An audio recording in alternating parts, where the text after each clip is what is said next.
Are you still going to do the occasional work thing, like attend the Grammys, for example?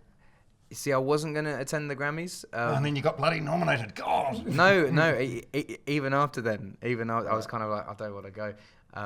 Just because I've been the last 3 years and always lost, and you kind of sit there being like, oh. Every year. Do you have the face where you go, I feel happy for you? Yeah, well, the last 2 years, I've known I'm not going to win, so I just get smashed before. So it's usually just like a, but yeah, I wasn't going to go, and then it's going to be sod's law that this would be the year that I get it if I didn't go. So I'm going to go, and if I don't get it again, I probably won't go again. Hey, well, at least it'll be a good party. You don't have to get up early for I'm work not the next day. I'm not going to go to the party. I'm not going to go to the party. I'm going to go to the awards and then bugger off straight away. Just because every year you go to the party and at some point in the night there's someone you really respect and want to meet, but you're too fucked to kind of like give them the proper. You're just there. Like I remember, it wasn't at the Grammys, but I remember doing a festival with Justin Timberlake, and I said to my tour manager, I was like, "Do you reckon we can meet Timberlake?" And he was like, "No, he comes in a helicopter and then goes out afterwards." I'm like, "Fair play. I'll just get drunk with my mates and watch him then."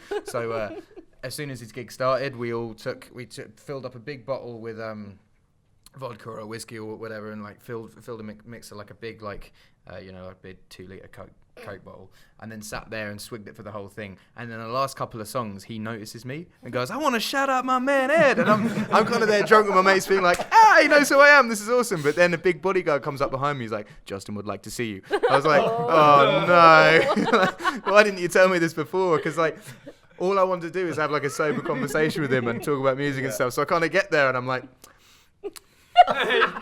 and he's talking to me like about music, and he's being like, "So man, like with this and this," and I'm just like, "Yeah, great show, man." Just so I don't want that to happen this year. So I'm going to go to the Grammys.